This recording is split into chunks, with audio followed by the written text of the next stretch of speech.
Today marks 1678 day of the lessons, day reflections. And today I speak about defining yourself. Such an interesting topic. And I think that this is an extremely important topic because I think that at some point in our lives we'll need to redefine ourselves. It's not that at young age, at a young adult, you define yourself and that's it. Now for the rest of your life, this is who you will be. And I think that there will be a lot of circumstances, life challenges, chosen challenges, maybe life given challenges that really question who you really are. And sometimes, maybe even when you reach the rock bottom, that at that moment, you will need to redefine yourself. Like, what version of me was the old version of me? What is that transition? And what is me now? And who I want to become? How to define my future me as well. So today, I really want to reflect on seven truths about defining yourself because this is extremely important topic. Yes, you can understand that your definition of yourself will dictate what kind of actions you take. So let's get started. So number one is you're not one thing. Sometimes we want to really have simplicity and we label ourselves one thing. So that means I'm a lazy person. But I think that you can be lazy and ambitious. You can be disciplined and lazy. You can be courageous and fearful. That means that it depends where. And sometimes we look into our courage and we are able to rate ourselves from 1 to 10. And I'm 7. Okay, so 7 is courage, maybe 3 is fear. So it's still showing up. That means that we are much more complex than we want to believe. And if you say that you label yourself as fearful, it might be that where you actually would use courage, because you label yourself fearful, most likely will act in according of your identity, of your definition, who you truly are. So if I think that we're not supposed to be in a rush to put labels and not label ourselves. Not I have tendency to be fearful. That's as well as calling yourself and defining yourself. Just like looking into last my behaviors was those and those, and that means if those behaviors was that I had, that means I'm able to change it. And I think that we're not supposed to define ever as who we are in a way that is actually sabotaging the things that you want to achieve. Because we need to really reinforce the thing that actually helps us. Number two, identity follows action more than action follows identity. Identity follows action more than action follows identity. Now, it's possible to really think about in changing your identity and really who you truly are, thinking and really that as a writer and you start writing. But it's much, much, much easier potentially to really change your identity by really reinforcing by your action and by your behavior. So that means that if you say that I'm a writer and put that identity as a writer, even though that you never wrote before, it's potentially extremely difficult to do. But if you really choose to write, even though that you don't see yourself as a writer and you write every single day, at some point you develop the skill set of write and you become a writer. But it means that when you really want to define yourself in a certain way, at the beginning you will need to do things without definition of who you really think you are. And this is extremely lesson because I think that so many people get lost in that definition. I'm not defining myself as a speaker. I don't define myself as a writer. I don't define myself as someone who does that yet. So maybe start doing it, and then after you will start doing it, you will be able to define. Like almost like a chicken and egg question: who came first? And I think that that behavior 99% is coming first because people are waiting to feel confident to do courageous things, confident things. And you need to do something without courage to develop courage. Number three, every identity is a trade off. Every identity is a trade off. And what it means is that when we choose to be entrepreneur, that means we'll need to make some sacrifices. Maybe we'll need to work on Saturdays rather than going to barbecue with your friends.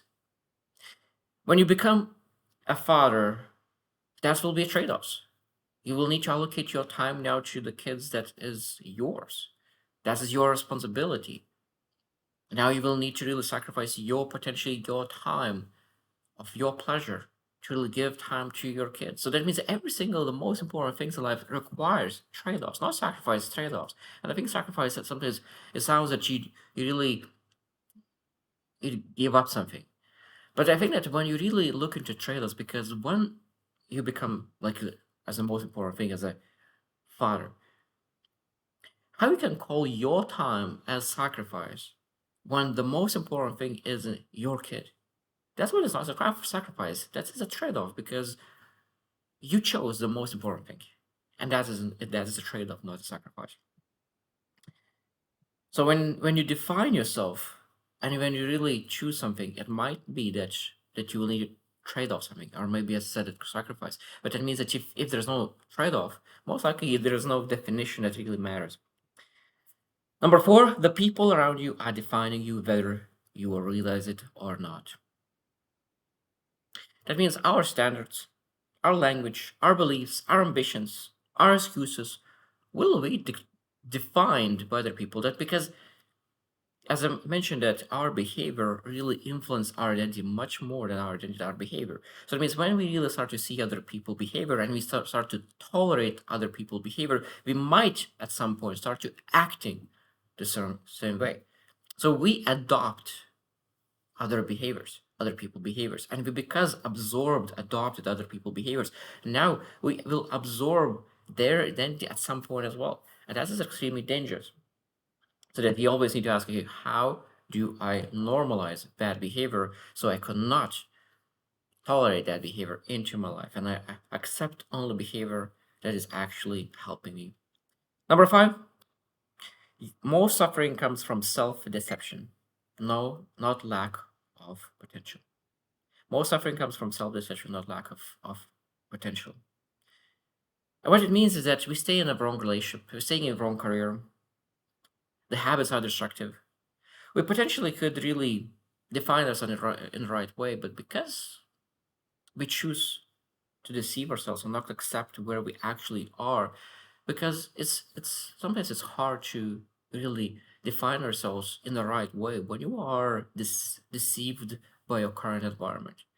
And as I said, this could be relationships, could be career, and sometimes we are building actually a wrong identity, wrong person, and we need to choose, say like, oh, this person that is now living, that old version of me that shows that environment is not who I truly am. And if I try to define me, where actually I living in my mask, in my shadow, I don't live in my true self.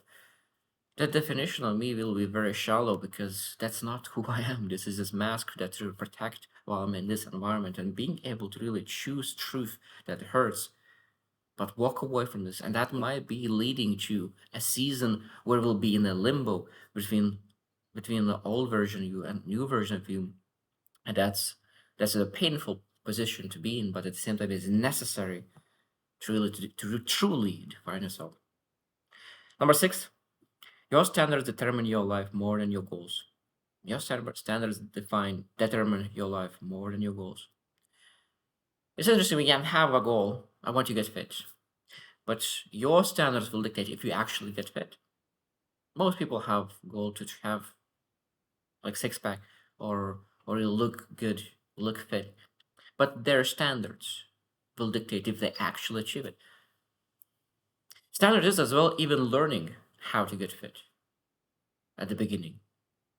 And after executing, being disciplining and say, I don't miss workouts. That's the standard. I don't miss workouts without legitimate reasons. And if the legitimate reason came up, if I lost 1 or 2 days, that's totally fine. I'm going back to my routine because that's what they do. Because sometimes people have a made routine, they have not missed 2 months in a row, and then they missed 1, 2 trainings, and then they miss all whole month. So allowing yourself to legitimately lose a couple trainings and go back to the routine is extremely important. So the standards will dictate if you achieve your goal. And last one, number seven, the best version of yourself is not your destination. It's interesting what I learned as well that the best version of you is the one that is actually growing. So if you're growing right now, you are the best version of you. If you are growing right now, this is the best version of you. This is the best version of you today. You're not able to become anyone else today, but you're able to grow, and tomorrow you will be better, and your best version will improve. And knowing that you are now best version of you.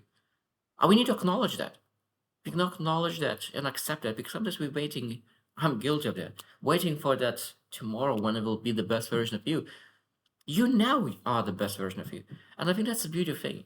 When you're able to acknowledge that you're the best version of you, and you need to acknowledge that and be content with that. And that's the beautiful thing because when you acknowledge that, when you define yourself as that, it's easier to really pursue big goals because now we think, okay, when I will be confident, when I will be courageous, when I will be this and this and this, I will be able to pursue big things that I want to pursue.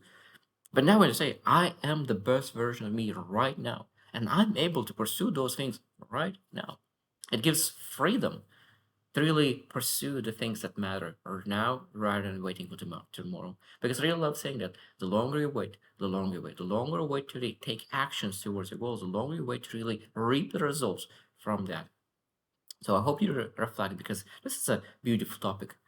How to like what we need to reflect on defining ourselves. So I hope you choose a win and see you tomorrow.